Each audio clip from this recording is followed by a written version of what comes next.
Hello, എല്ലാവർക്കും നമസ്കാരം. പുതിയൊരു വീഡിയോയിലേക്ക് എല്ലാവർക്കും സ്വാഗതം. അപ്പോൾ നമ്മളിന്നിവിടെ സംസാരിക്കുന്ന വിഷയം എന്ന് പറയുന്നത് മഹാത്മാഗാന്ധി ദേശീയ ഗ്രാമീണ തൊഴിലുറപ്പ് പദ്ധതി വഴി ലഭ്യമാകുന്ന വ്യക്തിഗത ആനുകൂല്യങ്ങളെക്കുറിച്ചാണ്. അപ്പോൾ എന്തൊക്കെയാണ് അവയെന്ന് നോക്കാം. ആദ്യമായിട്ട് നമുക്ക് ശുചിത്വത്തിൻ്റെ ഭാഗമായി ലഭ്യമാകുന്ന ആനുകൂല്യങ്ങൾ എന്തൊക്കെയാണെന്ന് നോക്കാം. ഒന്നാമതായി കമ്പോസ്റ്റ് ബിറ്റ്. നമ്മുടെ വീട്ടിലും അടുക്കളയിലും ഉണ്ടാകുന്ന ജൈവമാലിന്യങ്ങൾ സംസ്കരിക്കുകയും അത് മഴയേൽക്കാതെ ഒരു മേൽക്കൂര കെട്ടി ഒരു യൂണിറ്റ് ചെയ്യുന്ന അതിനെയാണ് കമ്പോസ്റ്റ് ബിറ്റ് എന്ന് പറയുന്നത്. അത് നമുക്ക് പിന്നീട് അത് വളമാക്കി മാറ്റുകയും ചെയ്യാം.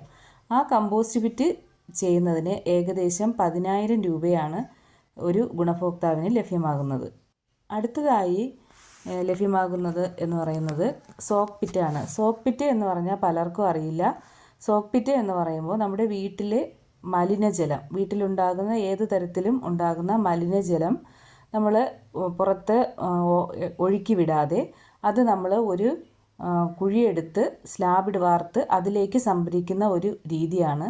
അതിനെയാണ് സോക്ക് പിറ്റ് എന്ന് പറയുന്നത്. അതിന് ഏകദേശം ഒരു ഗുണഭോക്താവിന് 9,000 രൂപയാണ് ലഭ്യമാകുന്നത്. അടുത്തതായിട്ട് നമുക്ക് ചെയ്യാൻ പറ്റുന്ന എന്ന് പറയുന്നത് വ്യക്തിഗത ടോയ്ലറ്റാണ്.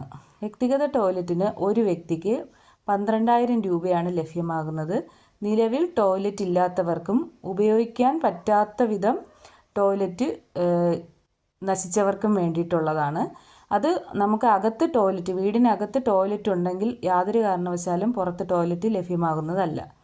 നിലവിൽ ഒരു വ്യക്തിക്ക് ഒരു ടോയ്ലറ്റ്, ആ രീതിയിലാണ് നമ്മൾ അനുവദിക്കുന്നത്. അപ്പോൾ അത് കഴിഞ്ഞു. അടുത്തതായിട്ട് നമുക്ക് കൊടുക്കാൻ പറ്റുന്ന ആനുകൂല്യം എന്ന് പറയുന്നത് കിണർ നിർമ്മാണമാണ്. കുടിവെള്ള കിണർ നിർമ്മാണം നമുക്ക് ചെയ്യാൻ പറ്റുന്ന മറ്റൊരു വർക്കാണ്. അപ്പോൾ അതിനായിട്ട് നമുക്ക് ഏകദേശം നമ്മളൊക്കെ ഇട്ടിരിക്കുന്ന എസ്റ്റിമേറ്റ് പ്രകാരം ഒരു 45,000 രൂപയാണ്. അപ്പോൾ അത് നമ്മുടെ ആഴത്തിനനുസരിച്ചും നമ്മുടെ പ്രദേശത്തിനനുസരിച്ചും അതിന് ഏറ്റക്കുറച്ചിലുകൾ ഉണ്ടാവാം. അടുത്തതായി കിണർ റീചാർജ്. കിണർ റീചാർജ് എന്ന് പറയുമ്പോൾ നമ്മുടെ വീട്ടിലെ റൂഫിൽ ലഭ്യമാകുന്ന മഴവെള്ളത്തെ സംഭരിച്ച് നമ്മുടെ കിണറിൻ്റെ പരിസരത്തേക്ക് കൊണ്ടുവന്ന് അതിനെ സംസ്കരിച്ച് കിണറിലേക്ക് മാറ്റുന്ന സമ്പ്രദായമാണ് കിണർ റീചാർജിങ്. ഡയറക്റ്റ് കിണറിൽ കൊടുക്കുന്നതല്ല, കിണറിന് സമീപം ഒരു കുഴിയെടുത്ത് ചെയ്യുന്നതാണ് കിണർ റീചാർജ്. അതിന് ഏകദേശം 12,000 രൂപയോളം ഒരു വ്യക്തിക്ക് ലഭ്യമാകുന്നതാണ്. 12 മുതൽ 15 വരെ ലഭ്യമാകും. അത് ചെയ്യുന്ന പൈപ്പിൻ്റെയൊക്കെ അളവനുസരിച്ച്, വീടും കിണറുമായിട്ടുള്ള ഡിസ്റ്റൻസ് അനുസരിച്ചായിരിക്കും പൈസയുടെ ഏറ്റക്കുറച്ചിലുകൾ ഉണ്ടാകുന്നത്. അടുത്തതായി ചെയ്യാൻ പറ്റുന്നത് നമുക്കൊരു വീട്ടമ്മമാർക്ക് ഒരു വരുമാന മാർഗം ഉണ്ടാക്കുന്നതിന് വേണ്ടിയിട്ടുള്ള യൂണിറ്റുകളാണ്. അതിലാദ്യമായിട്ട് കോഴി വളർത്തൽ. ഒരു 100 കോഴികളാണ് അവർ പറയുന്നതെങ്കിലും നമുക്കൊരു ഏകദേശം 75ഓളം കോഴികളെ നമുക്ക് വളർത്താം. അല്ല, അതിൽ കൂടുതൽ വളർത്തുന്നവർക്കും ചെയ്യാവുന്നതാണ്. അപ്പോൾ അതിന് നമുക്ക് ഒരു യൂണിറ്റിന് ഏകദേശം 80,000 രൂപ വരെ ഒരു യൂണിറ്റിന് നൽകാം. ഞാൻ നേരത്തെ സൂചിപ്പിച്ചതുപോലെ നമ്മുടെ കോഴികളുടെ എണ്ണത്തിനനുസരിച്ച് യൂണിറ്റിൻ്റെ കിട്ടുന്ന അല്ലെങ്കിൽ ലഭ്യമാകുന്ന തുകയ്ക്ക് ഏറ്റക്കുറച്ചിലുകൾ ഉണ്ടാവാം. അതുപോലെ തന്നെ ആട്ടിൻകൂട് നിർമ്മാണം. ആട്ടിൻകൂട് നിർമ്മാണത്തിനും ഏകദേശം 85,000 രൂപ വരെ ഒരു ഗുണഭോക്താവിന് ലഭ്യമാകും. അതുപോലെ തന്നെ അടുത്തതായി പശുത്തൊഴുത്ത് നിർമ്മാണം. പശുത്തൊഴുത്ത് നിർമ്മാണത്തിന് 1,00,000 രൂപ വരെയും അതിന് മുകളിലേക്കും നമുക്ക് ലഭ്യമാക്കാവുന്നതാണ്.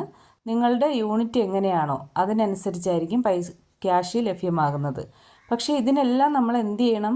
അതുപോലെ തന്നെ ഫാം ബോണ്ട് നിർമ്മാണം, കാർഷിക ആവശ്യത്തിനായിട്ടും നമുക്ക് കുളങ്ങൾ നിർമ്മിക്കാം.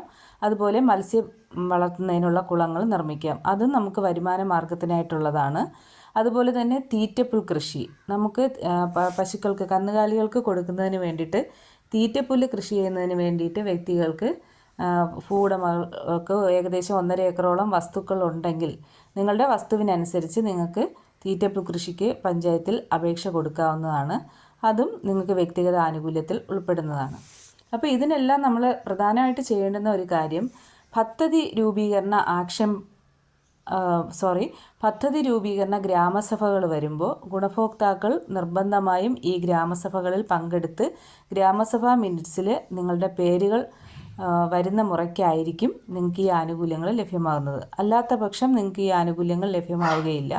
അതുകൊണ്ട് കൃത്യമായിട്ടും നിങ്ങൾ പദ്ധതി രൂപീകരണ ഗ്രാമസഭകൾ എല്ലാ വർഷവും ഒരു തവണയോ അല്ലെങ്കിൽ 2 തവണ പദ്ധതി രൂപീകരണ ഗ്രാമസഭ ഓരോ വാർഡിലും ഓരോ ഗ്രാമസഭ എല്ലാ വർഷവും ഒക്ടോബർ മുതൽ ഡിസംബർ വരെയുള്ള മാസങ്ങളിൽ കൂടാറുണ്ട്.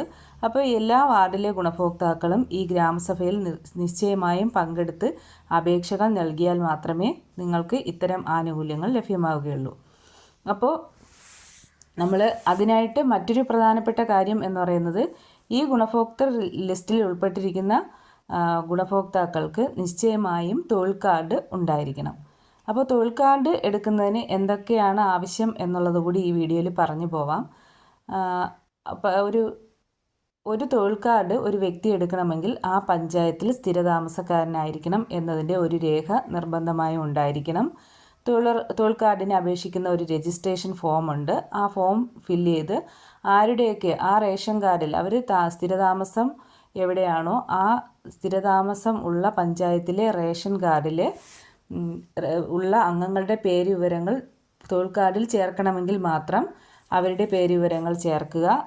അതുപോലെ തന്നെ നിർബന്ധമായും അവരുടെ എല്ലാം അക്കൗണ്ടും ആധാറും ബാങ്ക് പാസ്ബുക്കിൻ്റെ കോപ്പിയും ആധാറിൻ്റെ കോപ്പിയും ഇവരുടെ എല്ലാം 2 വീതം ഫോട്ടോയും രജിസ്ട്രേഷൻ ഫോമും ഉൾപ്പെടെ ഫ്രണ്ട് ഓഫീസിൽ അപേക്ഷ കൊടുത്തു കഴിഞ്ഞാൽ നിങ്ങൾക്ക് 14 ദിവസത്തിനകം തൊഴിൽ കാർഡ് ലഭ്യമാകും. ഒരു വ്യക്തി തൊഴിൽ കാർഡിന് അപേക്ഷ കൊടുത്തു കഴിഞ്ഞാൽ 14 ദിവസത്തിനകത്ത് വെച്ചാണ് ആ വ്യക്തിക്ക് തൊഴിൽ കാർഡ് ലഭ്യമാകുന്നത്. ഈ ഒരു കാർഡ് ഉണ്ടെങ്കിൽ മാത്രമേ വ്യക്തിഗത ആനുകൂല്യങ്ങൾക്ക് നിങ്ങൾക്ക് അപേക്ഷ നൽകാനായിട്ട് സാധിക്കുകയുള്ളൂ.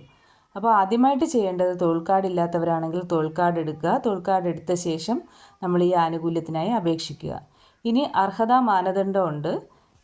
BPL, വിധവ, വികലാംഗർ, ഭിന്നശേഷിക്കാർ എന്നിവർക്കാണ് മുൻഗണന. അതുപോലെ തന്നെ നമ്മുടെ ചെറുകിട നാമമാത്ര കർഷകർക്കും അപേക്ഷിക്കാവുന്നതാണ്. നമ്മുടെ പഞ്ചായത്തിൽ തന്നെയുള്ള വില്ലേജ് എക്സ്റ്റൻഷൻ ഓഫീസർ അഥവാ VOയുടെ കയ്യിൽ നിന്നും നിങ്ങൾ ആനുകൂല്യത്തിൽ അർഹരാണ് എന്ന് തെളിയിക്കുന്ന ഒരു സർട്ടിഫിക്കറ്റ് കൂടി ഈ അപേക്ഷയോടൊപ്പം നൽകേണ്ടതാണ്. അപ്പോൾ ഇത്രയും കാര്യങ്ങളാണ് നമുക്ക് വ്യക്തിഗത ആനുകൂല്യങ്ങൾ ലഭ്യമാകുന്നതിനുള്ള നടപടിക്രമങ്ങൾ.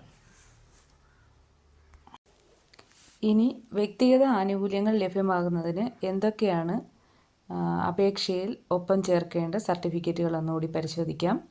അപ്പോൾ ആദ്യമായി നമുക്ക് വ്യക്തിഗത ആനുകൂല്യത്തിനുള്ള ഗുണഭോക്തൃ ഫോം നമുക്ക് ലഭ്യമാകും.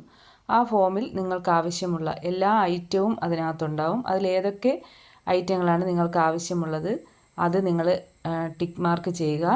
അതിനുശേഷം അതിന് വേണ്ടിയിട്ട് നിങ്ങൾ തൊഴിൽ കാർഡിൻ്റെ കോപ്പി, ആദ്യമായി തൊഴിൽ കാർഡിൻ്റെ കോപ്പി, റേഷൻ കാർഡിൻ്റെ കോപ്പി, ബാങ്ക് പാസ്ബുക്കിൻ്റെ കോപ്പി, ആധാറിൻ്റെ കോപ്പി, അതോടൊപ്പം തന്നെ VO നൽകുന്ന അർഹതാ മാനദണ്ഡ സർട്ടിഫിക്കറ്റ് അതുകൂടി ചേർത്ത് ഫ്രണ്ട് ഓഫീസിൽ നിന്ന് നമ്പർ ഇട്ട ശേഷം തൊഴിലുറപ്പ് ഓഫീസിലേക്ക് നൽകുക. അപ്പോൾ ഇന്നത്തെ വീഡിയോ ഇവിടെ കഴിഞ്ഞു. എല്ലാവർക്കും ബായ്.